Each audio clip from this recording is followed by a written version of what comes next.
monthly check-in. This is for us here. Have calls have been imported. We have to go. We already did through here. Analyze product performance and exclude as needed. We touched upon this in our smart shopping, but this is a good generalized rule of thumb. Use this at your discretion and use it in relative to your account. So what this basically means is sort by conversions and check if the return on ad spend last 30, 60, 90 days is above par, basically 3x or more. If you're sorting by your conversions and you find out that you have a lot of conversions that are coming in below that goal, but it's spending a lot of money, sometimes we're going to have to pause those, because just because Google's selling something doesn't mean it's in your target return on ad spend. And if it sells, Google will keep spending on it. So if you're like, yeah, I have 47 sales in the last 2 months and this one product and it's at 0.6 ROAS, well, it might be a $12 item and no one else is buying anything. Your cart value is fairly low on that product. So it's going to continue to spend a majority of your ad spend though, because Google's like, hey, I'm making conversions. If you don't have target return on ad spend, which you shouldn't have for the first 90 days, you might have to shut off high spending, even high converting, especially high converting products, because they are going to continually eat budget. So that's going to be important. Sort by clicks. If clicks are above 50 and ROAS below par, then exclude. Again, don't necessarily use this as a rule of thumb. If you're just starting off, give it some time. If you've been running for 6 months and you have really good performance everywhere, and there's one product that is now above 50 and everything else is making sales below 50, and it's spending a lot of money, then you can shut it off. Again, this is a general rule of thumb to kind of guide and instruct you, but you don't have to follow this to a T. It's going to be dependent upon your individual campaign. Now looking at the smart shopping campaign, the products, and let's say I do the last 60 days here, and I'm sorting by clicks. I'm looking to say, okay, now what's above 50? So if I have 94, that's I spent $99 to make 2,200. That's awesome. I'm spending $56 to make 577. Great. Spend 73 to make 514. Great. And then you look at here, it's like, well, I'm spending 50 here and I'm not making any money. Well, that's a little soon, but here's what you want to look at. Is the product already being deprecated? No, this one's actually starting. This one's still consistently going. This might be one that I shut off because Google keeps trying to sell it. No conversion coming in. I spent $57 on a $59 product and it's just not selling. And then you want to look at some other things. Well, let's look at some other high spending ones. This one is Steel Watch. Is this one being deprecated? Yep, looks like it is. It might not be, but keep an eye on it. What this means is Google's testing it, didn't sell, and then it's not testing it. Now this could be remarketing though. So you'll see little cyclical tests that Google does. And just because a product didn't sell doesn't mean Google's continually trying to sell it yet. This one is being tested right now. Isn't this kind of cool? Like you're seeing it, nothing, and then it thinks, hey, I think I found an audience. Now it's testing it. Don't shut it off just yet. Look at every individual product individually. I might spend $112, but in the next week or so, I make 2 sales. That could be $500 for a $100 spend or $150 spend. That's a good ROAS. I'm okay with that. So look to see, is it being spent yet? And is it being, is Google deprecating it yet? The chiller, this one had a lot of interest. It's now slowly dying. A ROAS goal will shut this off, but maximize conversion value will do this for you. It will shut off products for you. It'll test it, remark it, and then die. If I go back further, let's go to February 1st, see if I can find one that had a lot of clicks and no sales. Let's see, this one, 1,300 clicks. This one had to spend $1,500 and then made 86 sales. This one will probably, this one probably has a lot of good consistency. But see right here, a lot of clicks, a lot of conversions. Conversions probably weren't coming in as the ROAS wasn't really necessarily being met, and the people are probably becoming less interested, and it's dying off for you. This is the reason why you test every product. If it doesn't sell, Google won't spend money on it. If it does sell, Google will spend money on it. You have to know though, if it sells and Google's spending money on it, it might spend for a long time, but be below goal. It's also going to be relevant though to what your ROAS is. You might have a 600 and a 200. Great, you're making 350 combined. Awesome, that's good enough. Keep going. Did we get to Michael Johnson's question about is there a way to pass econ prod ID? Let's see here. No, I didn't. Isn't there a way to pass econ priority on category collection pages too? It basically a list of all econ priorities for each section. If I'm not a developer, so yes, there is. I just don't know how to do that for each theme. So could be. Now, if you're going to be heavily smart shopping though, every single visitor from smart shopping will have an econ prod ID because they were sent directly to that page. So if you're looking at your main campaign, every visit from your main campaign will have an econ prod ID because it is sent to that page. Now your search and your DSAs, it's up to you. If they didn't make it to a product page, would you remarket to them? Possibly. Would you spend more of the budget on the people that have econ prod ID tagged? My opinion is yes. So use it accordingly, test it if you want to, but yeah, your theme can send econ prod ID any code ever, anywhere. It's just your theme normally will only send it on the product page. That's why that percentile sometimes seems low. Have you guys ever tried Microsoft Smart Shopping ads? Are they effective as Google? I'm testing it this last month. I wanted to give it a little bit of time because Google's like, hey, we have Bing's like, hey, we have Smart Shopping too. I'm like, I don't believe you yet. Google had to come a long way for that before I actually really trusted it. But I am testing it now, having really, really terrible results. My DSA and my search campaign inside of Bing is functioning a lot better than the Smart Shopping campaign.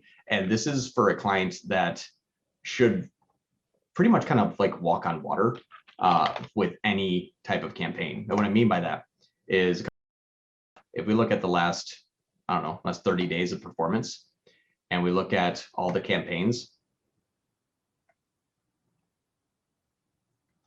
our ROAS is like 1,500. Our smart shopping's at 1,300, our DSA is at 1,200, our USA major keywords is at 2,200, and satin jacket is something that we're not really going to be spending much on anymore. We only spend $10 a day on it. He just wanted to make a push, and I said, don't do it. So I appeased the client and just ran a really small budget to it. Anywho, but yeah, this thing should just be minting money anywhere. We only spend $4,300 to make 62 grand. Again, using the campaigns that I share with you, Smart Shopping, DSA, and search. We're not running brand, and I don't know why this thing's still loading, but Bing can't even get over like, I think 100 ROAS in the last month in Smart Shopping. So test it. It is a direct copy and paste network. There's a button inside of Bing that says import Google Ads campaign. Normally we open up Bing when we've saturated Google, just because Google is a better network in my opinion. That's why I'm a Google Ads agency, but we run a lot of money in Bing. And it just never performs as well. And the new Smart Shopping campaigns in Bing are just not, I don't think they're there yet. Doesn't mean they can't get there. So continually test it, because that's always a good paid manager should do, is test everything all the time. But I haven't seen good performance yet. Michael, you generally run at least branded search in Bing as well. Which campaigns would you default to running on Bing, if any? So our SOP is get good performance in Google. Good Bing masterclass coming soon. Yeah. Hope if they get their act together, hopefully. Bing masterclass in 4 minutes. Yeah, but here's a Bing masterclass. Wait till you are going really well with Google and then import all those campaigns into Bing. I can't tell you which ones are going to work. Smart Shopping in this one is my main campaign in Google. DSA is my main campaign in Bing. So note for everybody though is since Bing bought LinkedIn, they have taken the LinkedIn demographic profiling factors and overlaid it on top of their Bing targeting, which is really exciting because that's data that I trust. Like Bing's search data tends to be kind of crap, but the LinkedIn stuff is I think that's worth watching. Yep. Cool. So this is identify keyword opportunities in Google Ads interface. This is something we don't use very often, but it is a guide for all of us to check. So essentially, this is looking at relevant keyword suggestions from Google. You know, when we were building out the keyword and we had someone who said like, hey, what if you typed in your URL there and it gave you those keywords? Use those sparingly. Google is going to give you keywords that they know will spend money. It's up to you to decide if those are relevant enough for you to test. Usually, in my opinion, when you start broad and you look at search terms, way better, because you're going to get all of the search terms that Google thinks are relevant. And you're also going to have a safety net of showing all of the ones that perform. So again, this is just an area that you can identify keyword opportunities. This is sometimes used for new clients. For us, if it says, hey, we don't really know, we tested this one keyword, it didn't really work very well. We'll look at like keyword planner, we'll look at search terms, we'll look to see what Google thinks we should try just to get ideas. One of the best ways to get really good keyword research is here, I'll just use ours. So decorative handmade basket. Go to the bottom of Google and look at these. These right here are related searches to your keyword. This is a great area for keyword research. We use this quite often. Handmade basket with lid. You have a lid, there you go. Handmade woven baskets. Aha. They're looking for not decorative handmade baskets, but it's handmade woven baskets. Are yours woven? Yeah, they are. That's a good keyword there. So look at this area here. For some reason, I like this better than Google's recommendations of their keywords. So just because this is like, hey, if you're searching for these, you're also searching for these as well. These are very closely related. People that search this next. Can I throw in mild input? Yeah. To John's point, if y'all look, this doesn't just show you what keywords to target, it also shows you negative keywords. Like they're searching for handmade baskets from Africa. And if you don't have African baskets, that's a good opportunity for you to say, like, definitely don't, especially if you're running broader campaigns. It just, I don't know what Longer Burger is. Maybe that's a competitor. So that could be something to target or something to exclude. But the keyword intelligence work, it cuts both ways. Yeah. Longer Burger is a handmade basket competitor. Yeah. So I love the bottom of Google. That area is a gold mine. Nobody's ever said that. I love the bottom of Google. I know. Yeah. I love the bottom of Google when I know what not to do. Manali's got a really good question. As a complete newbie who's still in stages of getting a website up, how much of a time investment is it to keep the optimization going on a weekly basis once you have set all 6 campaigns up? Imagine 1 to 2 hours per week at a minimum.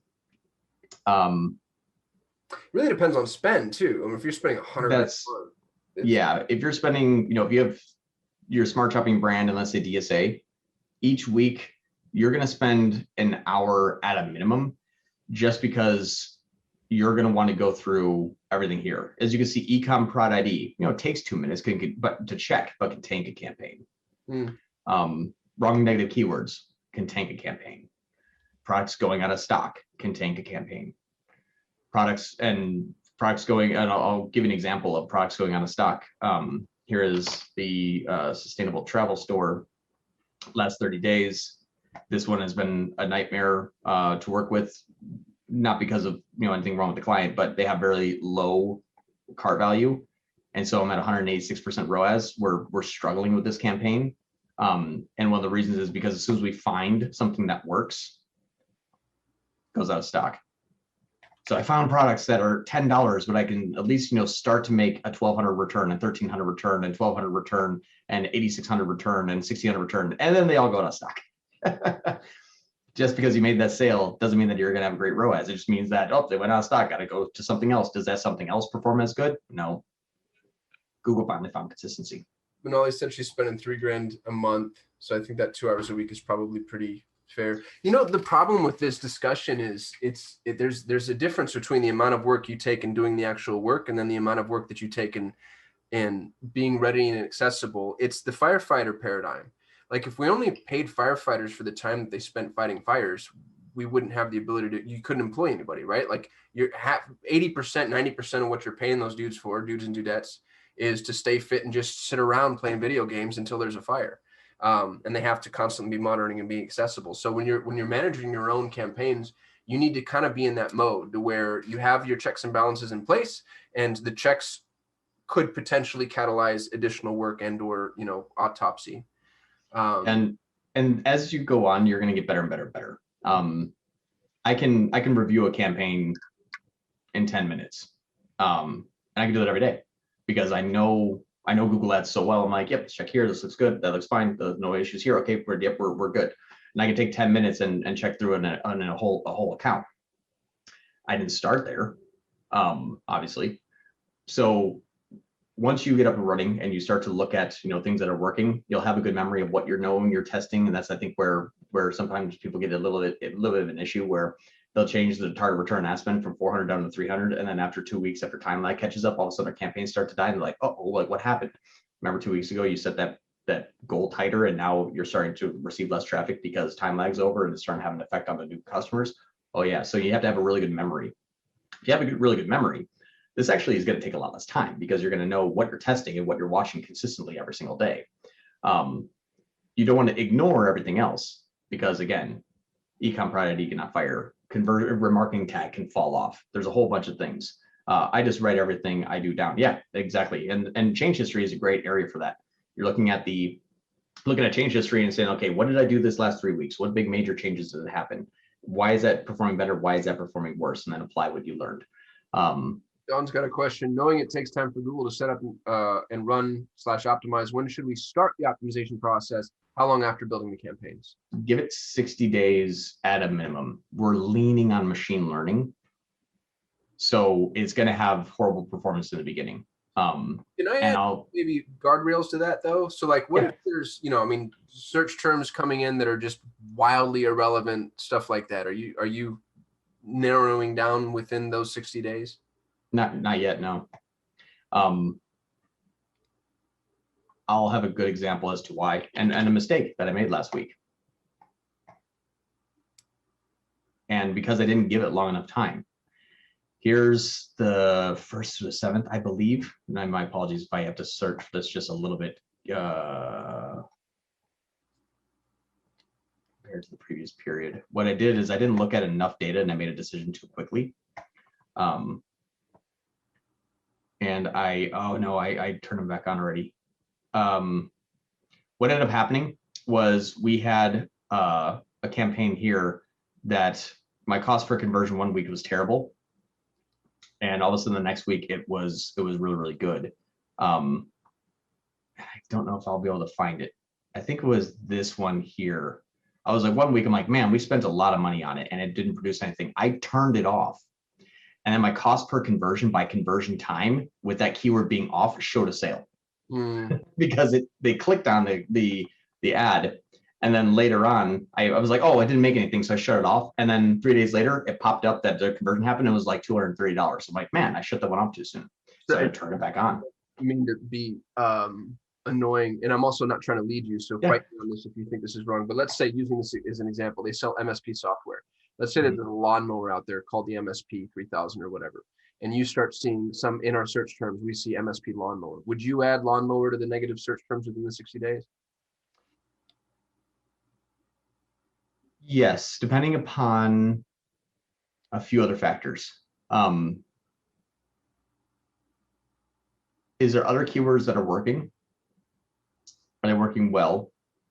Is lawnmower for the last 4 days, every single day I'm getting a lawnmower, or did it get for 2 days and then the 3rd day it stopped? So is Google learning faster? Is Google learning fast enough to budget? So this is interesting for me, bro. This is a change in paradigm for me because, and just so everybody on this call knows, 5 months ago, the story was different.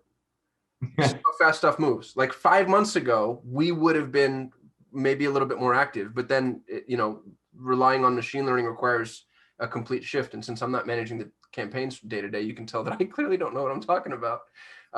It's really interesting, man. Yeah, I got a question for you, John. What's that? No, that's me. I said I got a question for you. Yeah. It's out the blue. So I see it. Like I said, once again, I'm gonna add on my day of saying you guys have just whooped my ass totally all week. So man, I feel like I'm back in college again, bro, but then some, but learning actually this time. But anyway, I do my skill set is video, right? So I'm always focused on visual content.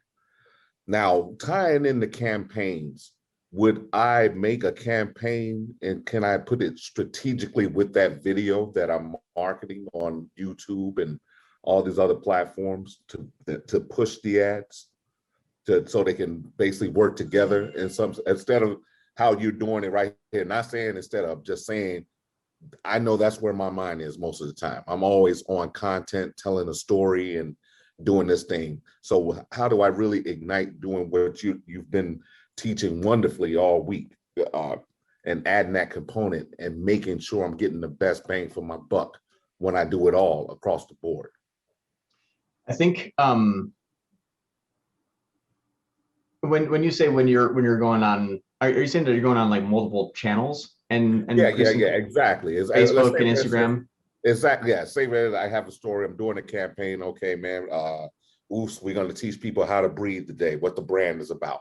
And now I do a campaign, but I'm marketing a certain apparel that goes with it for that particular video. So now do I link that in to make sure my channel is speaking the keywords linked to the video, because in that content, it's still going to take it back to the site as an extra component, so to speak?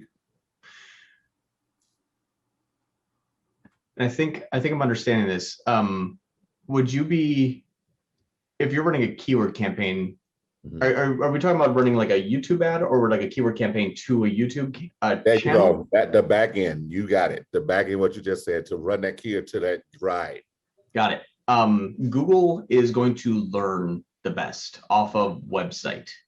Okay. So as an example, I wouldn't send a keyword strategy to YouTube.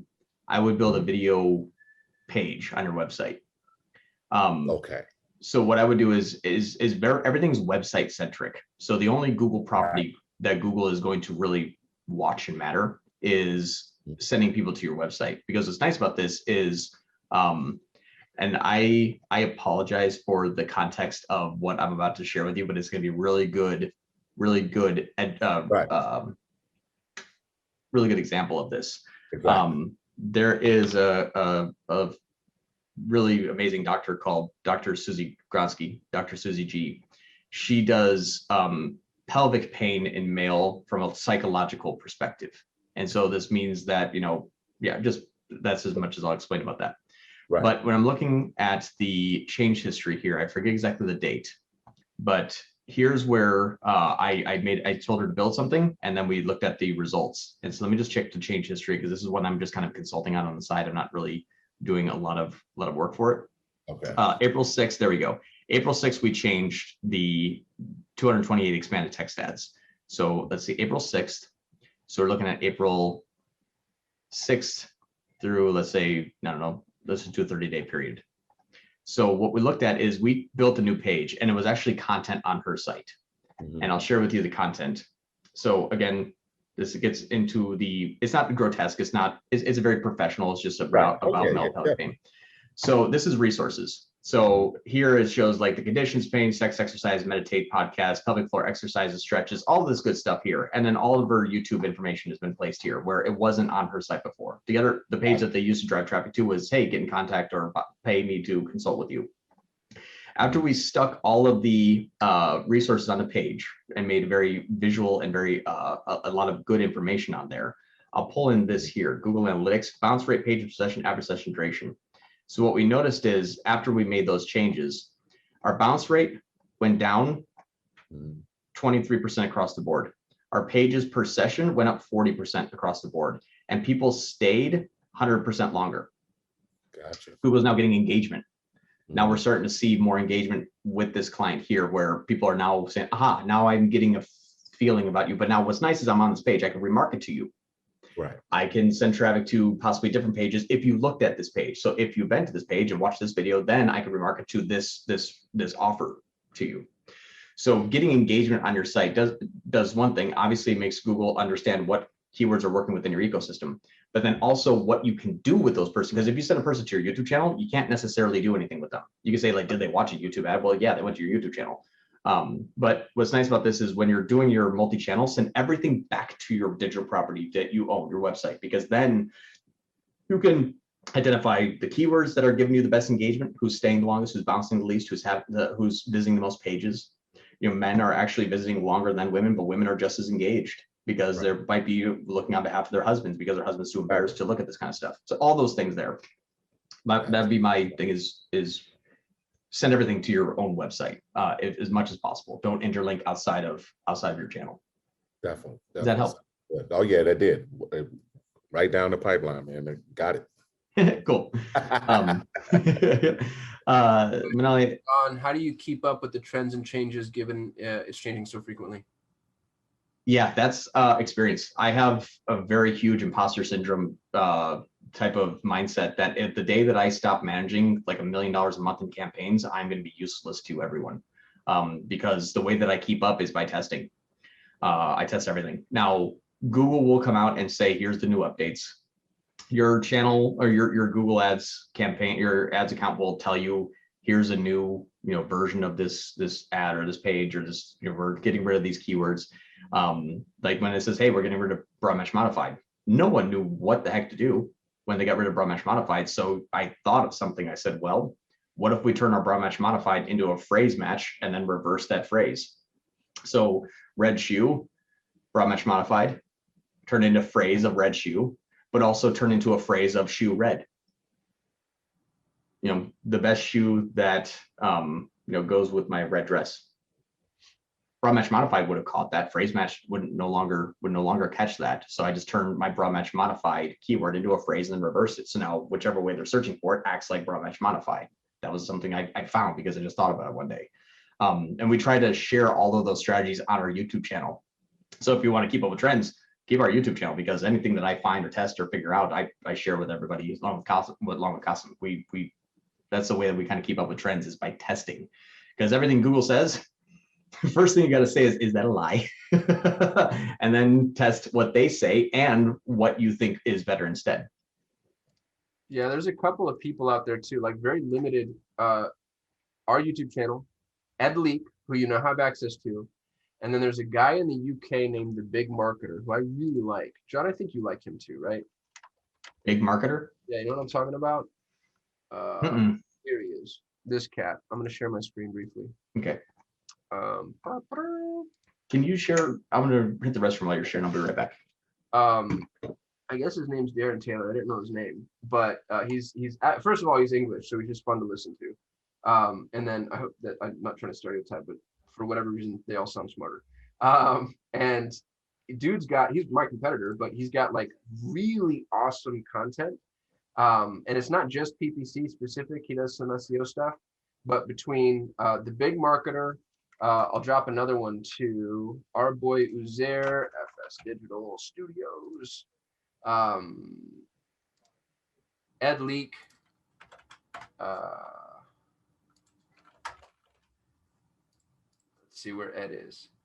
Now, you don't have to follow every single one every single time, but like if you were to follow just these three plus us, I think you'd be in really good shape. And let me go, I'm going to drop these links in the chat for everybody so you can subscribe.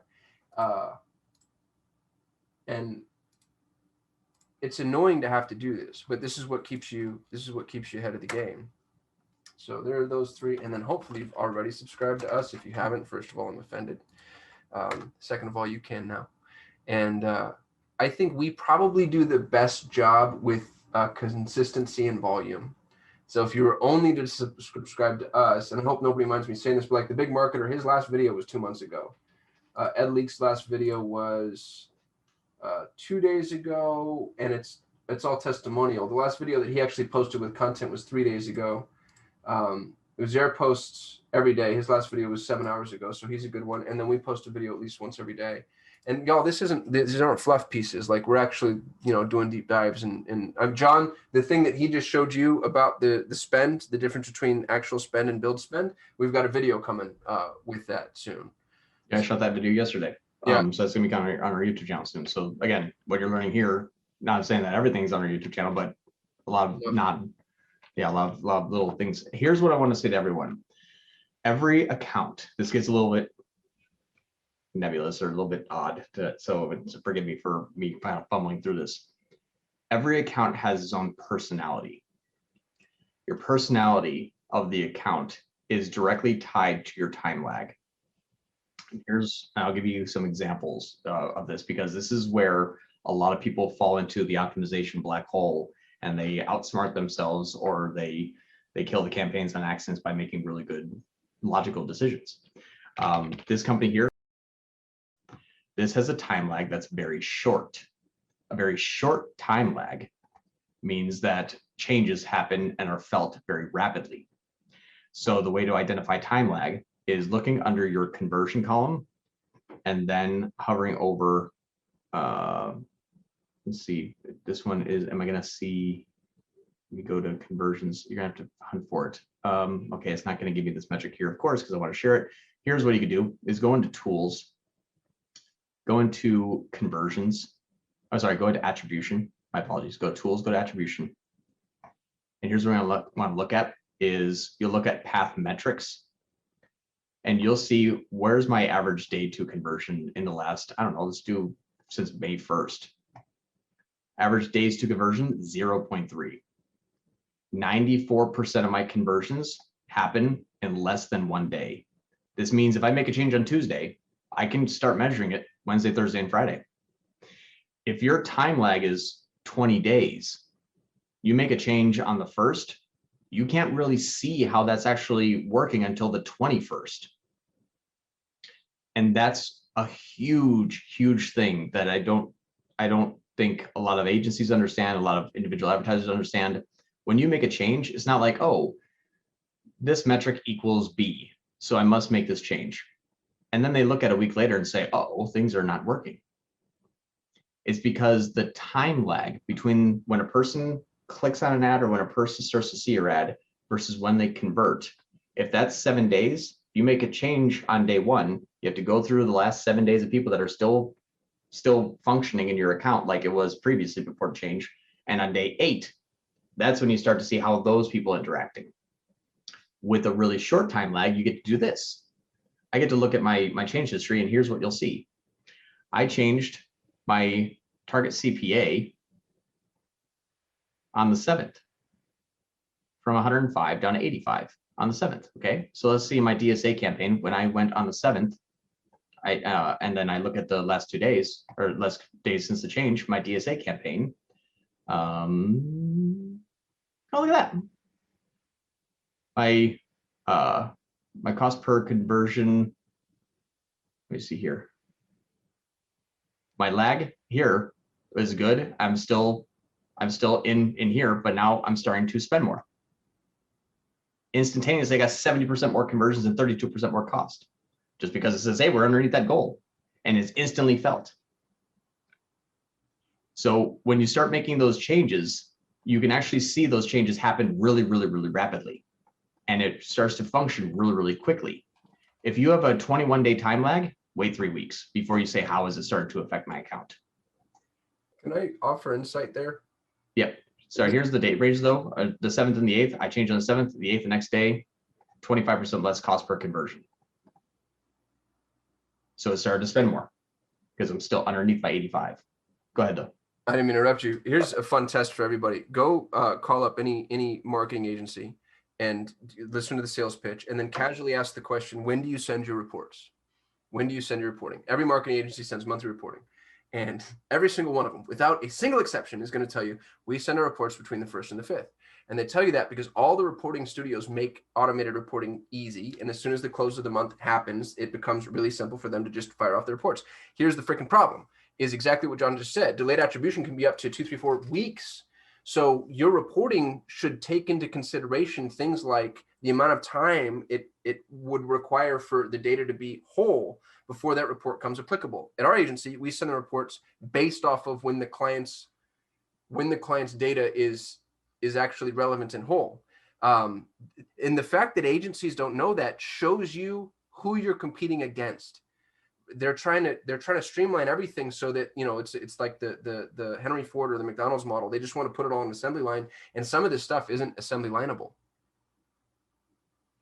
Yep. And here's a really, really good example of this. This month's performance, 1st through the 8th, let's just go 1st through the 9th. Google will even tell you, hey, I only have 42% of all these conversions catalog right now. You're going to receive 25 more sales in this date range. So if they send a report, let's say on the 3rd, and you're looking at the 3rd, and you say, okay, great, how did my May do? Well, technically, we only have complete conversion data for date range ending before May 21st. So if they send that report on the 3rd, you actually only have the report that shows the date range of the 1st through the 20th. The 21st through the 31st are not yet there. And that's why it looks like, oh no, see where the blue line happens. Look at all my conversions. It looks horrible. So is it true that May 21st, 22nd, 23rd, 24th, 25th, 26th, all of these days suck? No. What happens is on the day 21st through the 31st, it's like, oh no, I have a ROAS of 128. Yeah, that's not true. If you look at the date range kind of before that, ROAS by time lag is 222. So it's a lot better than what it thinks. As the time goes back further and further and further, more sales start to come in, and ROAS 292 starting to look better and better and better. Big time lag means a lot of delay. Here's a really great example of this. Going from January out to 31st, do this. And I would say when everyone's up and running, do this. This will give you a good example. Segment conversions, days to conversion. In my smart shopping campaign, day 14 to 21 days later, I made another 43 sales, another $3,800. Day 3 week to 4 week later, another 52 sales, another $5,300. All the way out to day 60 to day 90, I made 15 more sales for $1,600. Dude, not 5 to 60. There's 20 grand there. Yep. So yeah, if you look at the last 7 days, I only have 10, 13, 14, 15, 16. I only have 17,000 out of the $57,000. It takes time for people to convert. You make a change, know that for the next 3 months, you're watching it. And then we say like, hey, why do we give it 60 days? Well, there's your reason. It was a good example. Time lag kills, and you live and die by time lag. So know your time lag, know how long it takes people to convert.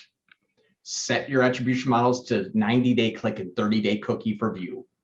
Look at a long time period. And when it says, hey, should I make a change, 3 weeks into the account? Well, what happens after, 3 weeks? Do you make another $27,000?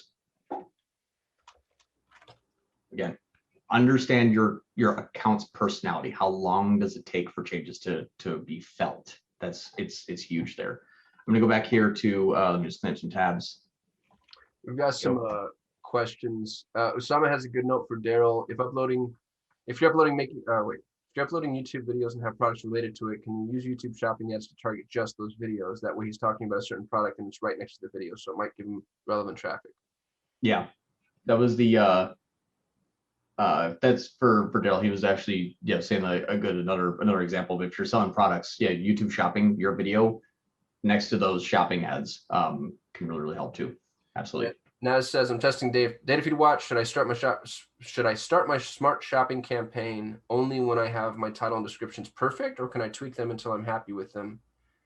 Yeah, you can start anytime that you're good enough. Good enough is good enough to start.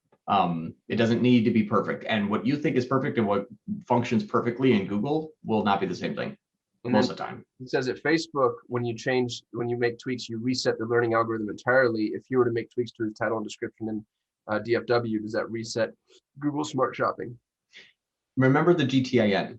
GTIN is when Google catalogs that item. If you're like, hey, you know what, I really want to start tweaking my title and my descriptions, have GTIN first, because that's where Google will say, okay, again, my black wallet, red shoe stuff. I love this stuff. So GTIN of 1, 2, 3, 4. This used to be called Midnight, then it's called Black Wallet, then called Black Leather Wallet, then called Black Billfold, and then Leather Billfold. Google's like, okay, I know what that product is. I'm going to then give you different variations of audiences all around that same product category that we saw function before. And you'll see your traffic influx and decrease as you make those changes to your titles and descriptions. It will reset if I take Midnight and call this Black Leather Wallet. Everyone that used to go there goes away, because Google's like, is this a new product? And there's nothing about this product that is the same as before. GTIN isn't available there, so I'm not sure what that product is. GTIN first, then product titles and descriptions. I miss leather pants. I think we should go to leather pants. Yeah, I'm gonna start using leather pants now. Some of my YouTube videos, I'll talk about leather pants. Bernard says, would you use stair-step approach for smart shopping on a single product store? Also, how long should you wait to add a target ROAS goal for a single product store?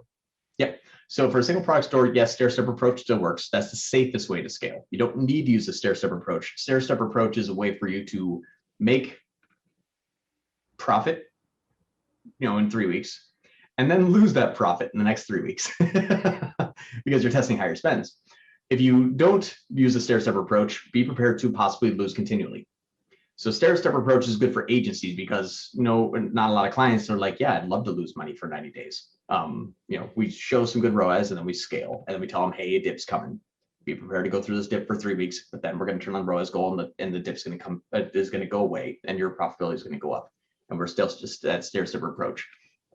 It's up to you, your financials and your aggressiveness. Not really even joking. You could set $300 a day. And then after 6 months, you're going to be in really good shape, but you're going to lose $300 a day, possibly for 30 days, which is scary.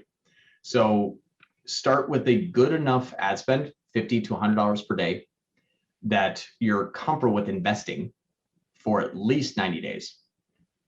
60 days, it will probably where you're going to find some really good results, but it might take 90 days. It's not outside the norm. So stair-step approach, yes, if you wanted to start off like $50 a day, you're now at 200-300% return ad spend, lock it in, start to build some good nest egg of profits and get good sales and get some good data in there. And then let's say you have $4,000 or $5,000 in profit, turn it off and then start to take that $5,000 and put it back into the campaign.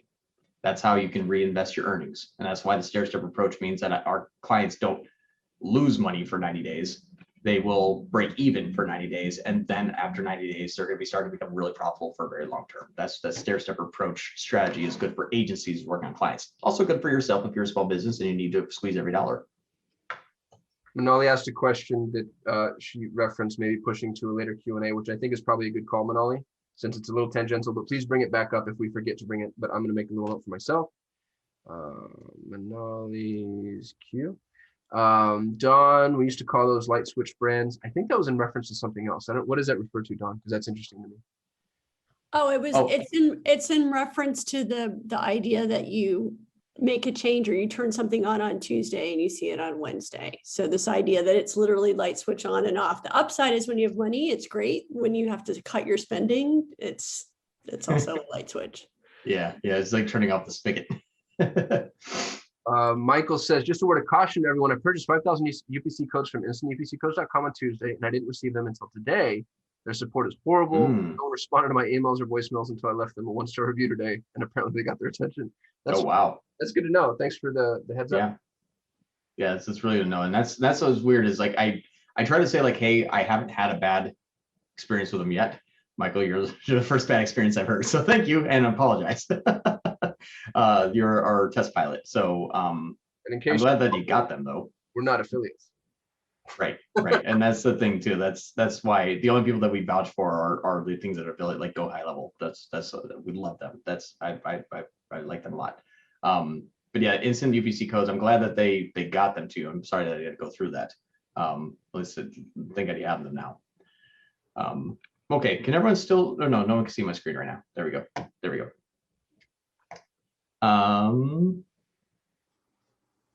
We talked about bidding strategy changes. Good click-through rate on high-performing assets. Again, this is essentially just saying, looking at your ads, things that have good click-through rates compared to other ads that have poorer click-through rates. This is just making sure that the high-performing assets are getting visibility.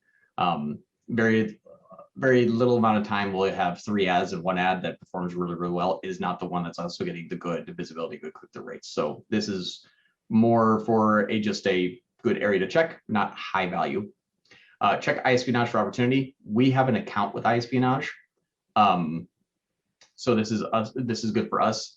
iEspionage, I'll take 2 minutes of this. This is a competitive campaign. Again, use it sparingly. Use it for ideas. Don't use it for making very big, expensive decisions off of it, because we did not spend $15 to $38 last month. That's completely wrong.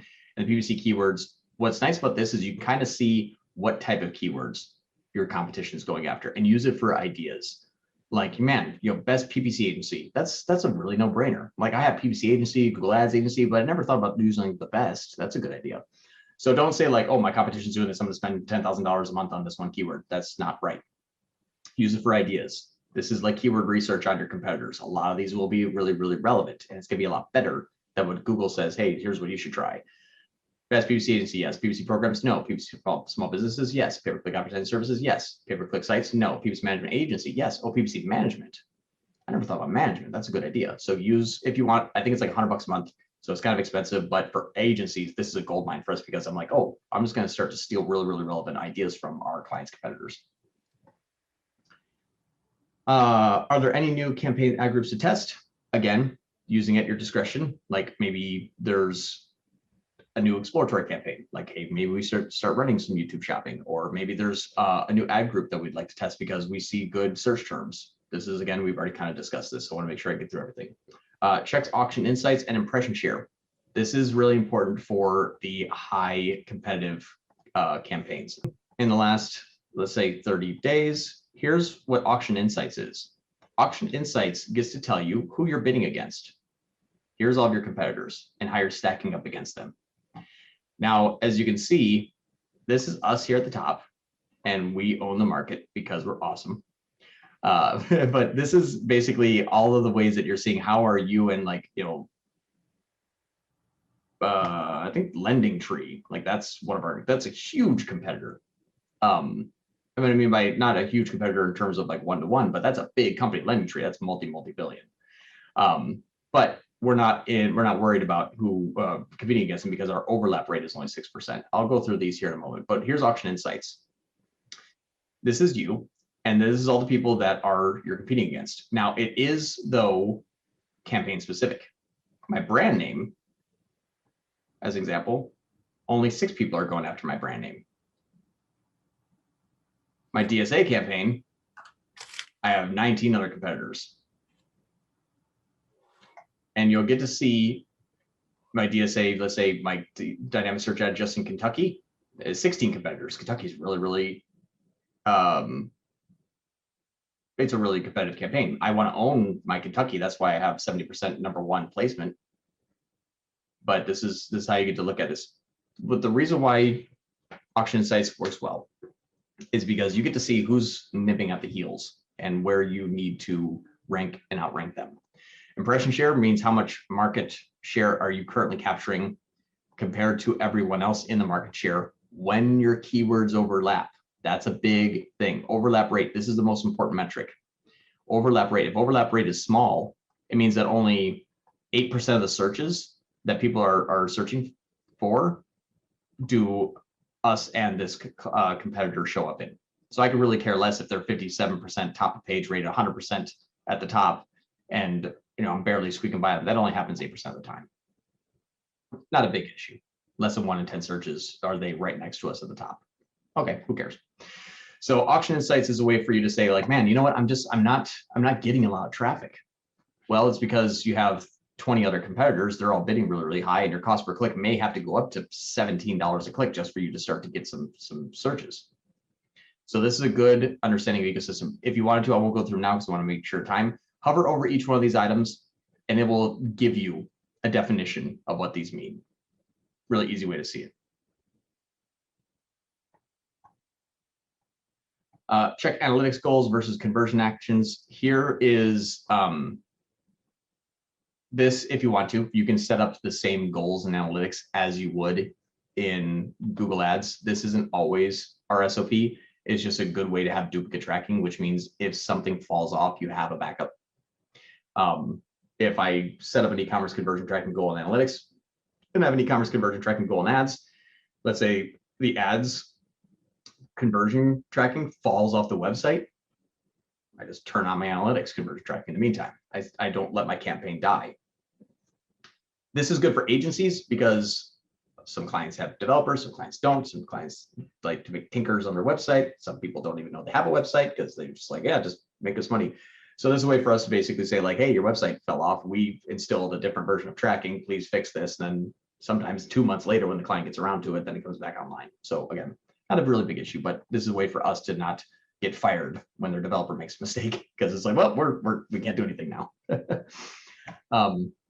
Check and optimize bid adjustments. So this is a good area. Device, demographic, daytime hour, location, audience. Let's go through this. So I'm going to go back to my DSA campaign here in Capital Funding. And the first thing I'm going to look at is device bid adjustments. Here is how mobile phones and computers and tablets are converting. Now, what you know is mobile phone has the most amount of activity. This is just normal. Most of your traffic is going to be mobile. This is why we said on day 2 or whatever it was that mobile first is how you want to think. Most of your traffic is going to be mobile. But if I saw that my cost per conversion on computers were $300 and my phone was, 100, what you could do is actually tell Google, hey, this type of device traffic doesn't really work well for me. I want to pay less for that. I want to decrease my bid by 30%, which means normally I'll bid for a $10 click if it's a mobile device, but if it come in through computer, I'll only bid $7. I want to pay less for this traffic because they don't convert very well. My cost per acquisition is high and I want less of this traffic. Don't spend as much money on this traffic. It might mean that you get less ranking for computers. That's okay. I'm paying less for it. I don't need that much traffic. So one of the ways that you can optimize your campaign is by shutting off or reducing or possibly completely eliminating a type of device. Here's where Masterclass comes in. Make sure you don't shut off the top conversion path, which means make sure that people aren't starting on their mobile phones, switching over to computers and then converting. When your computers have a higher conversion rate, what this means is that maybe your website isn't fully optimized for mobile and people find something on their phone and they're like, oh yeah, I want to order this. They just pull out their laptop and then they buy. You're like, well, I have a lot of traffic on mobile, but my computers convert really, really well. What could be happening is that they're starting on mobile, converting on their computer. Don't shut off mobile because then your computer traffic dies. now you've outsmarted yourself, kind of thing. So just be mindful that just because computers convert better doesn't mean they didn't start from their mobile phone. Next part, demographics bid adjustments. This here, again, demographics used sparingly. We've already talked about this on the display targeting. This shows you the age group, how many clicks and how many conversions by age.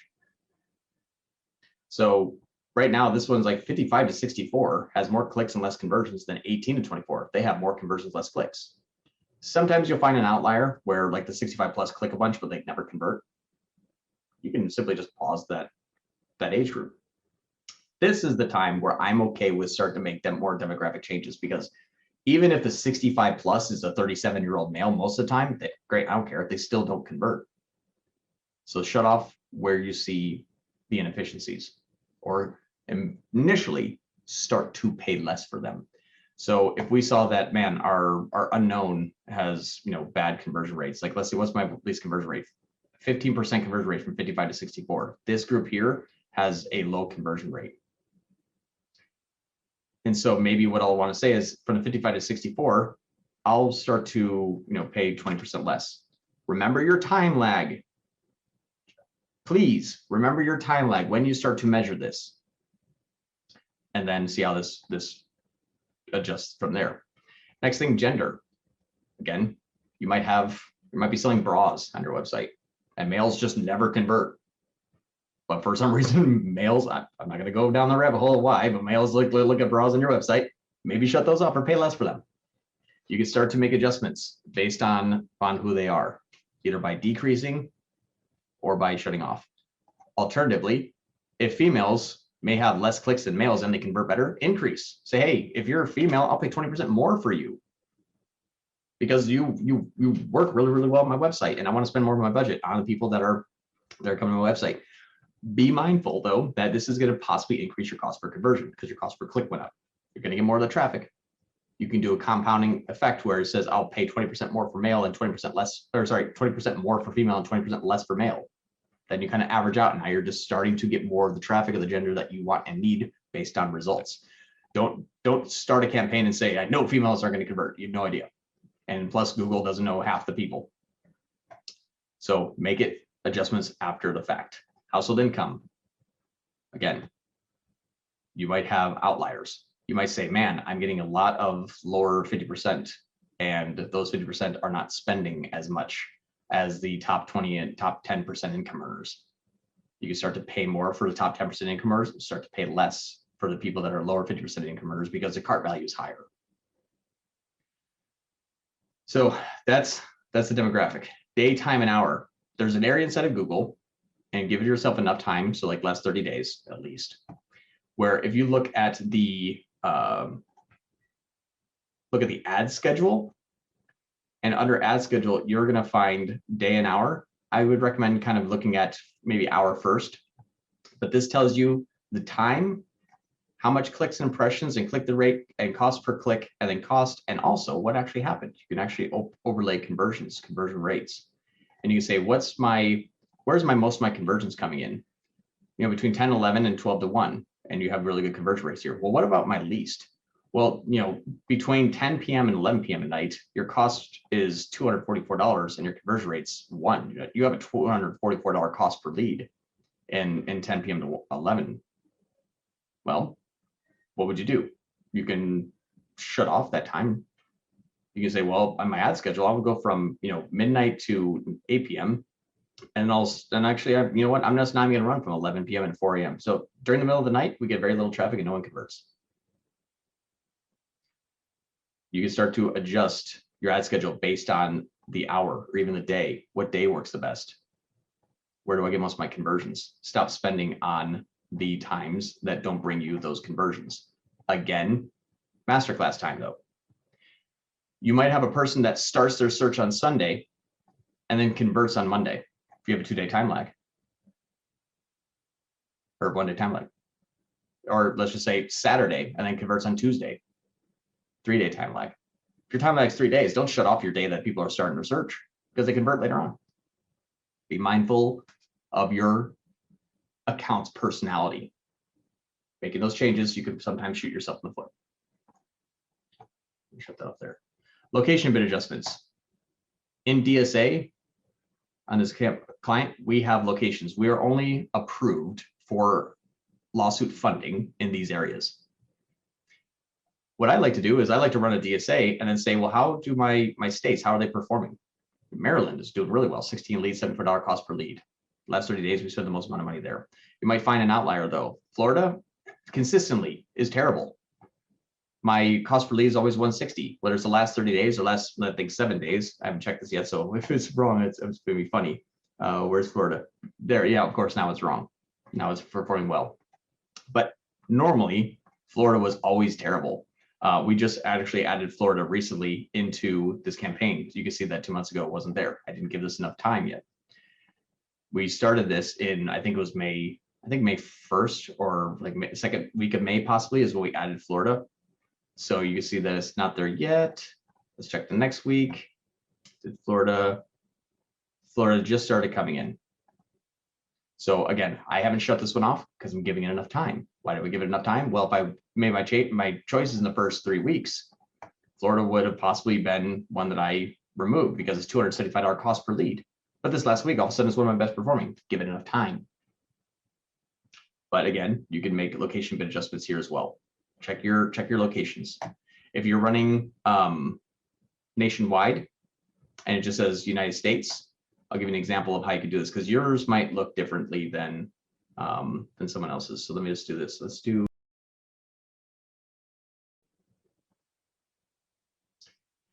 e-commerce. That's 30 days. Know our time lag here. 10 days. Good. I know my time lag is 10 days. Is this thing performing? Yep. Dynamic search ads 568. Smart shopping at 406. Cool. Dynamic search ads. Where are we running? Locations. All United States. Well, that doesn't tell me much. What you want to do is click on the United States here and then say, give me the states. And then this will say, oh, here's my states. Here's how this is performing. You might find that a lot of your cost is coming out of a specific area. In California, I spend the most amount of money on by far. 185, 175, 480 or 433. Was there good conversions? Yeah, that doubled. Okay, cool. You're good. Cost per conversion is still fine. This might be astronomical. Maybe you want to exclude California. That's how you look at your bid adjustments by location. And then audience bids. Audiences, we don't use too much. Usually it's for RLSA. There is times where we'll do something like this, where we overlay audiences inside of a campaign. And we pick out what's most likely the most relevant. So health and fitness buffs, bath and body products, beauty mavens, skincare. This is Epsom soaking salts. And so we look at it and say, well, how are these people performing? Well, this group here, bath and body, they have a good conversion rate and they do a good cost per conversion. It's fairly good. Okay, so let's start to spend 10% more of them. See how that starts to perform. I have 483 ROAS. That's great. I have 600 rows on here. Do I want to spend more? No. Your cost per conversion is great and you have good conversion value. Don't pay more for that traffic. Pay more for the ones that you need to grow. Any questions on this here? Just because this is a pretty big area. Oh, can I ask one real quick? Yeah. Okay, so I'm struggling with understanding like how you keep everything straight. If you got all these different, like a very robust account with a bunch of different campaigns and whatever, and especially some of these adjustments, I think you can make like at the ad group level, right? I mean, you could do campaign level, but it just seems it can get like out of control. How do you keep track of, okay, I made this change, so I made it on this day. Here's what I did. This is with my time lag. This needs reevaluated on such and such a date. Yeah. Yep. So what I always like to do is whenever we're looking at an account or whenever we're optimizing an account, the first thing you want to look at is, okay, is there a trend? You know, are my conversions going up or going down? If things are going up, why? And so what I usually like to say is in the last 30 days, go campaign specific. My DSA campaign, that's conversion value. I don't know, but that's wrong. This is conversions. Here we go. So my conversions are going up. They started a little bit low. They started to get a little bit higher. What did we do? Check change history. In change history, when you're looking at campaign specific, we'll give you these dots. And when you look at all campaigns in change history, you don't get those dots. So just be mindful that if you need to start to track where those optimizations are happening and what's going from there, choose one campaign at a time. Then the dots will show up. And then what I like to do is hover over all of the changes that I made in the last 30 days in this one account and click show details. And then I like to say, okay, hey, we started to get more conversions this area. What did we do? Well, on the 14th, we added Florida, Indiana, Tennessee, Alabama, Mississippi, and we went from maximize clicks to target CPA. Oh, Google's maximize clicks didn't work. The maximize clicks was tested because we had maximize clicks on because we had like 12 keywords, all exact match. And so that was, we were like, hey, we know these keywords have a 25-30% conversion rate. I will maximize the clicks on those things because I know my 12 work. And so what if we tried target CPA and we went farther out? Let's lean on machine learning, give it more states and give them more flexibility. Then boop, blue lines conversions started working well. This was a big spike in conversions. What do we do? Oh, we increased the cost from $175 up to $235. The time lag on this is less than a day. And then bam, all of a sudden now my conversions start to shoot up. Good. We know that giving it a wider audience and spending more money starts to give good, consistent results. Now there was another little blip here that happened. What did we do that day? We made 3 changes. We actually removed a metro area that was spending too much and we gave it more money. Hey, that's working better. So looking at time lag and looking at change history by campaign, you're seeing what did I do, what happened, and how can I capitalize on this more? Man, each time I add money and add states and remove the higher spenders, we get better conversions. Let's keep doing that. What other areas can we go into? So learn the personality of it. And that's what we usually like to do is every Wednesday, we have like 22 of our employees on a call. And every Wednesday we go through every campaign's what we call risk, which means if something doesn't look right, 20 of us jump on it all at once. And we talk about it. And there's a lot of smart people there that including, our team leads, our CMs, our specialists, we all roundtable. Hey, this one's starting to have less performance. What did we do? What happened? What have we tried before? Let's put a plan together and then we execute that plan and we watch it and then we check on it each week. Gotcha. So yeah, that's how we do it internally. Okay, thanks. Yep. Any other questions I can help with? Okay. Quality score and optimization. Quality score, how many keywords fall into the following buckets? Quality score is going to be what we've already discussed a couple of times. You want to have good ad relevancy. You want to have good landing page experience. You want to have good expected click-through rate, like you're spending enough money. Quality score is going to be important for you to have a good consistent, but you don't need to have a high quality score to always be successful. High quality score is going to make sure that you have a good low cost per click for a good placement. For us, when we're an agency setting, of course, we need to spend the most amount of money as possible for our clients that have that budget to make sure we have good results as well. So if you have $5,000 budget, try to spend $5,000 as long as the ROAS is over 400%. When you're looking at search campaigns, how many keywords fall into the following buckets? Quality score less than 3, 3 to 7, 8 to 10. Action for keywords with less than 3. Create ad headlines using low quality score keyword.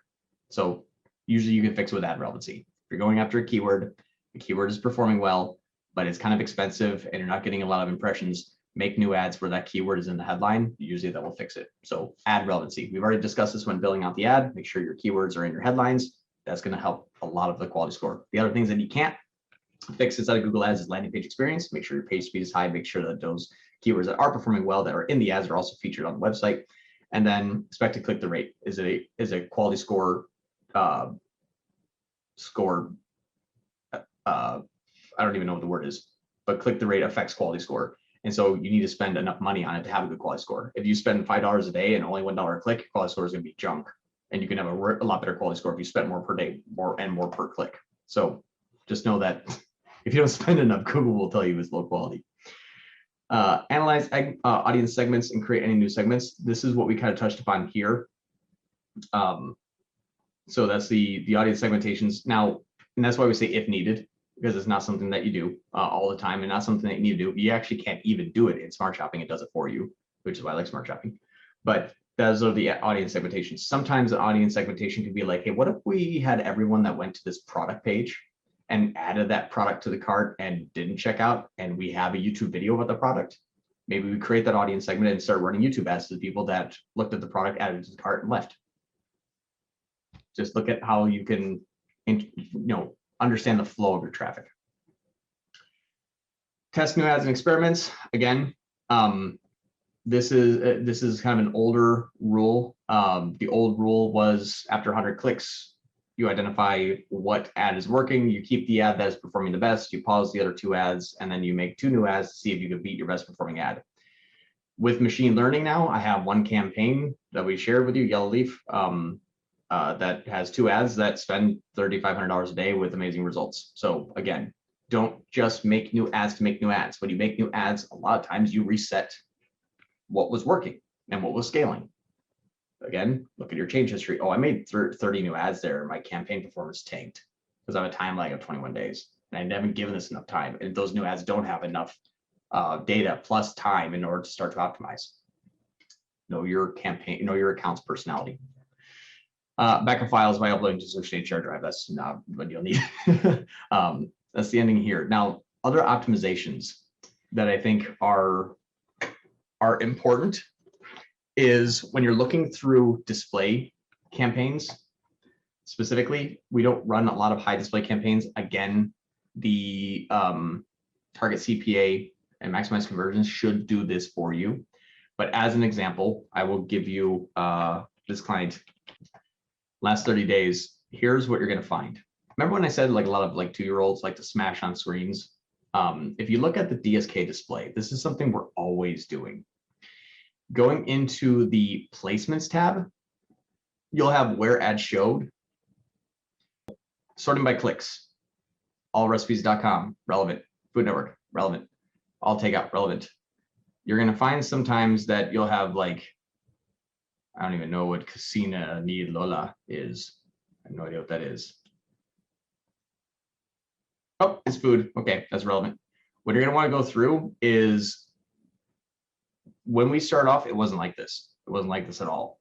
We had a lot of irrelevancy. We had a lot of like kid games and apps and that kind of stuff. And we had to start to add tons of exclusions in the negative exclusion list. But what you'll find is sometimes, and let me see if I can look at another one, try to find some irrelevancy. Here's a good one. It was a law group that he wanted to test some campaigns for when now tax season is over. We're paused right now, but we go through back to January 1st.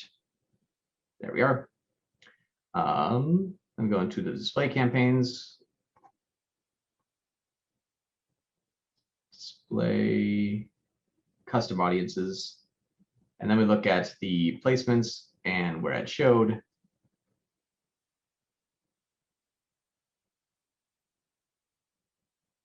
Please hold.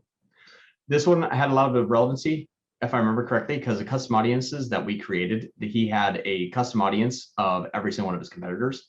And a lot of people that visit those competitors also looked at a lot of weird things. So just because it's like, who has tax problems? Well, are you alive living in America? You qualify for a tax problem. That's who everyone looks at. So look at this, like mobile app calculator lock, video lock and photo vault by Flatfish Studio. 166 clicks for a calculator lock.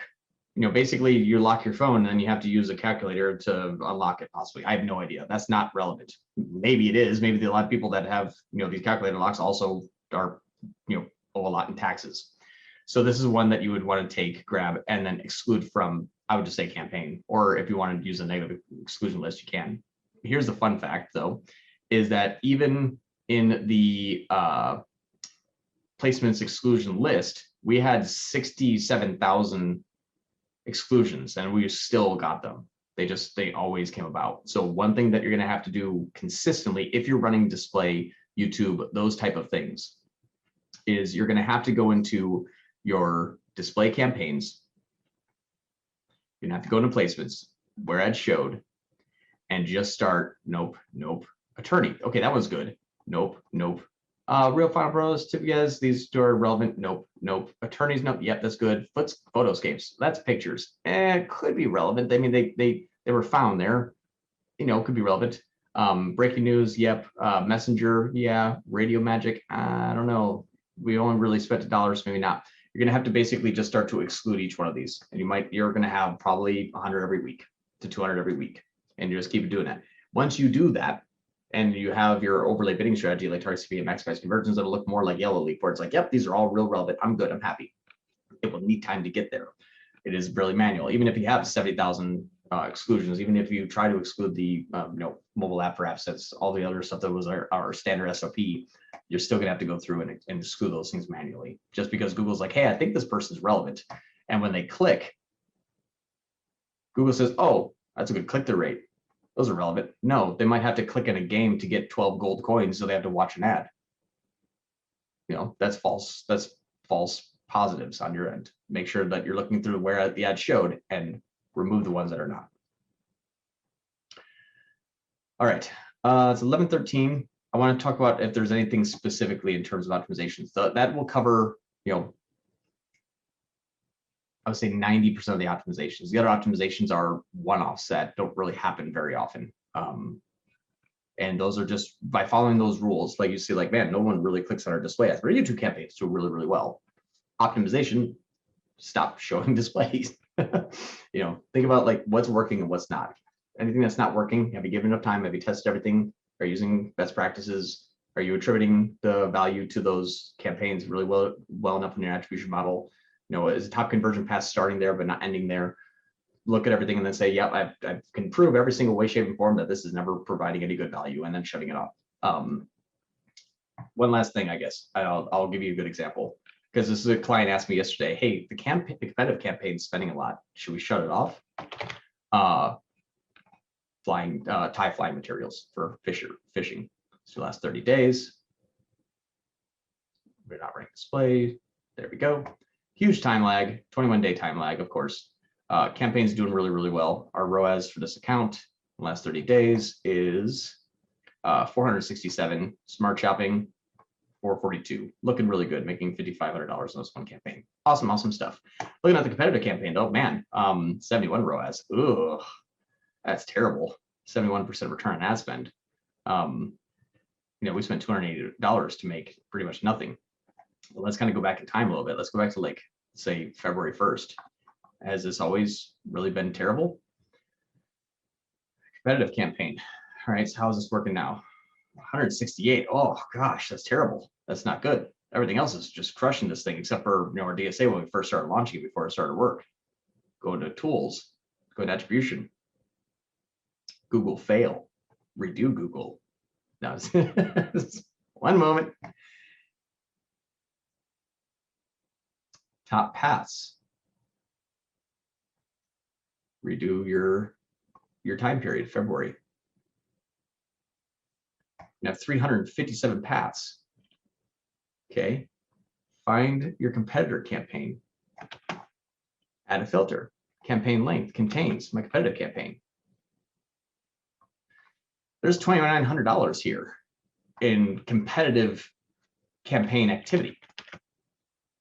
They started there, then went branded. They had to visit 3 times and then they made a sale. They started there, went branded here. They ended on that one. So there's a bunch of paths here where competitors that no matter where have click attributed a grand total of $3,000 since February 1st. Well, okay, so what did we spend since February 1st? 1,000. That's a 300 ROAS. If you're taking into consideration top conversion path, when you're looking at, do they start there? Do they end there? Were they going to go to a competitor, but then remarketing brought them back? You know, look at all of the whole areas. Again, know that there's a 21-day time lag. Half those people that started on my smart shopping then looked at or tried to look at a competitor and then found us again. And then remarketing said, hey, you keep coming back. Why don't you come back? And then maybe smart shopping or they just Googled the brand name and then came back. So while looking at this, it says, well, yeah, it has kind of a low ROAS. Where did my ROAS go?